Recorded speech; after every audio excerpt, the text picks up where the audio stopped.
सतना विधानसभा से भाजपा प्रत्याशी सांसद गणेश सिंह ने बुधवार को पत्रकार वार्ता के माध्यम से अपने घोषणा पत्र को जारी करते हुए कहा कि वह सतना का महानगरी दर्ज में विकास करेंगे और जहां उच्च शिक्षा के क्षेत्र में उन्होंने विश्वविद्यालय के साथ कन्या महाविद्यालय ITI सेंटर खोलने की बात कही, वहीं पर्यावरण संरक्षण को लेकर हरित क्रांति का दावा किया, जिसके तहत सतना को सफाई में नंबर 1 बनाया जाएगा, साथ ही प्रदूषण मुक्त किया जाएगा। इसके अलावा उन्होंने बेरोजगारी को रोजगार, चिकित्सा के क्षेत्र में कार्य के साथ किसानों के हित में कार्य करने की बात कही।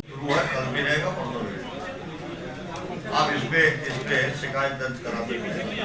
हमारे महापौर जी ने भी एक मिनट हमारे महापौर जी ने भी एक ऐप जारी किया है, जिसमें सतना नगर निगम क्षेत्र के अंतर्गत सभी तरह की सूचनाएं, सभी तरह की गतिविधियों की जानकारी आप ऐप लोड करिएगा, आपको उपलब्ध हो जाएगी। किसी से कुछ पूछने की जरूरत नहीं है और उसके माध्यम से आप संपर्क करके आगे बढ़ सकते हैं। ऐसी सुविधाएं हम लोगों ने मेयर सेवा अब वो NOC मिल गई है और उसी प्रोजेक्ट को 4 लेन ला रहे हैं सतना, और सतना में सोहावल से कृपालपुर तक 12 किलोमीटर का एलिवेटेड रोड भी शामिल है। उसकी सैद्धांतिक स्वीकृति मिल चुकी है और जब अब उसका DPR बनेगा, टेंडर होंगे तो उसमें उसको शामिल किया जाएगा। वो एक बड़ी उपलब्धि सतना शहर के लिए होगी, जैसे पूरा एलिवेटेड रोड बनेगा और शहर की सुंदरता भी बढ़ेगी और सुविधाएं भी बढ़ जाएंगी। सतना में उपभोक्ताओं को 24 घंटे बिजली तो मिल रही है, लेकिन उसमें कुछ अभी व्यापक सुधार की जरूरत है, ऐसा हम महसूस कर रहे हैं। तो हमने भारत सरकार से RDSS योजना एक है जो चल रही है, उसको हमने अपने सतना जिले में लाने का काम किया है और उसमें अब हम बैटरी लाइन, 11 केबल लाइन का विस्तार करेंगे, जो यहाँ बहुत जरूरी है। बहुत ऐसी कॉलोनियाँ हैं जहाँ बिजली है ही नहीं और नई कॉलोनी बन गई है, लोगों को आने जाने में दिक्कत होती है, वहाँ पर बिजली पहुँचाने में दिक्कत होती है। तो उसके माध्यम से हम सब स्टेशन भी बनाएंगे, नए ट्रांसफार्मर्स भी देंगे और हम स्मार्ट मीटर लगाएंगे। तो सबसे ज्यादा शिकायत होती है कि हमारा बिजली का जितना खपत हमने किया उससे ज्यादा बिल आ गया, उसको कैसे ठीक करेंगे। तो इसमें स्मार्ट मीटर लगा करके हम जितना बिजली खपत होगी उतना ही बिल आए, ऐसा एक उपभोक्ताओं के लिए स्थिति में जाना चाहिए।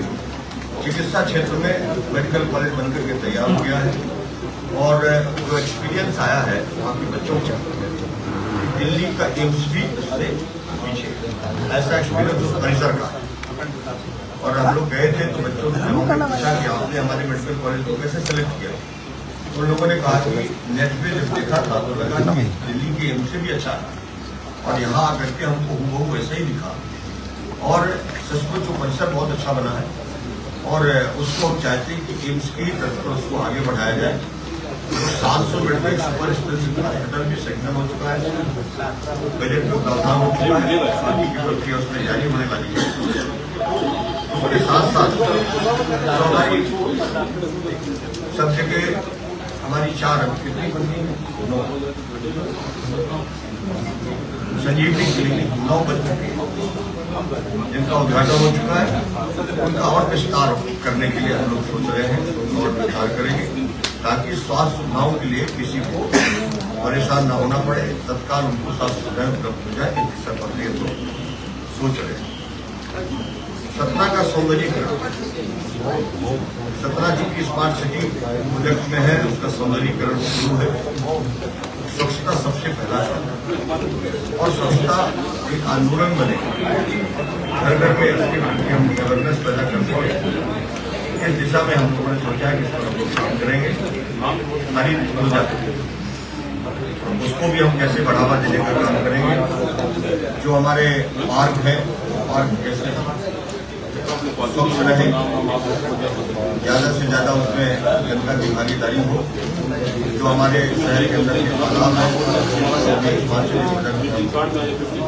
अच्छा बनाने की तैयारी में है और कैसे संरक्षण देने का काम कर सके, उस दिशा में भी हम काम कर रहे हैं। हमारी कुछ सांस्कृतिक धरोहर है जिनमें अभी वेंकटेश मंदिर का जो भगवान विष्णु जी की 10 अवतार मूर्तियां स्थापित की हैं और पार्क को व्यवस्थित हुआ है, एक बड़ी उपलब्धि है।